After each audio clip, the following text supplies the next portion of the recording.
Yo, welcome back, y'all. Shout out everyone in the Hula Gang Nation. I know it's been a couple weeks now since I last hopped on here. I'm trying to do a better job about at least recording something once a week. I know we all get caught up in life, as I sure have, but I want to give y'all a quick message real quick. Shout out to my boy Greg. Greg and I have a podcast called Against All Odds Podcast. You can find us on Spotify and Apple Podcasts. And this past week, we had a gentleman by the name of Joseph Coleman on here. For those of you that don't know, look Joe up. He was a member of a group called The Platters for 23 years. He's a lead singer. He's in the Rock and Roll Hall of Fame. He sang blues and R&B and jazz and stuff like that. And he's an older gentleman. And I think one thing that was really great about the podcast was we got to talk about some of the plights too, just like in the black community and in life. You know, he's lived through a lot of the civil rights movements and stuff like that was going on in life. And I was asking him this question that, you know, we see like a lot of successful black men and women in the world today. And he'd mentioned too that oftentimes that the black women that did take the time to fight the plight as well don't often get recognized. And I was asking him as a kid, since he did come from a different time, what was it like seeing successful black people, you know, at his age? And he was saying, you know, the thing is, as a kid, it encouraged him to dream more, right?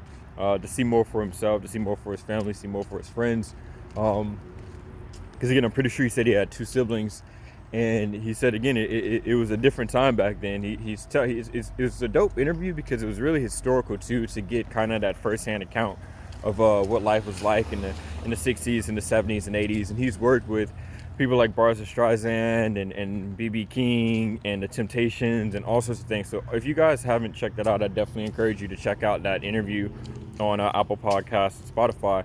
But excuse me, the biggest thing for that is to dream. That's one thing he really hit home with myself and Greg. He told us that had he dreamed a lot larger than he'd anticipated originally, he'd be in a better place. And he said that when he first started his career as a singer and a musician in a church, he said that he had a group and they kind of got together and they were doing some singing and had a couple gigs, and they wanted to put on a little show at this huge amphitheater. And he said that his family members were kind of like, hey, well, why does it have to be that big? You know what I mean? Why can't we just do it here at the church? And he said too, not that there's anything wrong with putting it on for your church and your community and stuff like that too, but he was saying that he had bigger goals and bigger aspirations. And the message is to not let the beliefs and the abilities of what your friends and family members think that you can do, not to let those things hold you back. Again, at the end of the day, man, we get one life. And I think even just from a personal aspect, I've always tried to dream bigger. I know many of you, or some of you that follow me on Facebook, you'll see I randomly post I'm going to be a millionaire. And while it sounds like I'm crazy, truck coming. While it sounds like I'm crazy, I think it's more so committing that beliefs into your mindset. I've already been kind of moving and maneuvering. Like I said in one of my videos, you saw that I was touring a house that cost $1 million, right? I don't have $1 million right now to do it. And seeing is believing, man. Once you start to begin to put yourself in that position where you can imagine yourself doing it, you really can achieve it. As cliche and as cheesy and as stupid as it sounds, it really does. It really does start to build like those neural paths in your brain.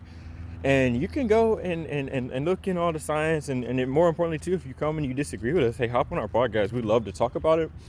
But seriously though, yo, like, don't let your friends and family members tell you what you can and can't do. And if you haven't seen the movie The Pursuit of Happiness with Will Smith and Jaden Smith, he had a segment, or he had a line just like that, where he's like, hey, never let me or anyone else tell you what you can and can't do. Because I'm telling y'all, man, y'all can achieve far more than you ever put your mind to if you just go out and set out to doing it.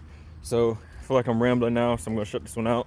Appreciate y'all listening, man. Y'all love one another. Check on your friends and family. And do everything you can to make sure today is a better day than it was yesterday. Peace.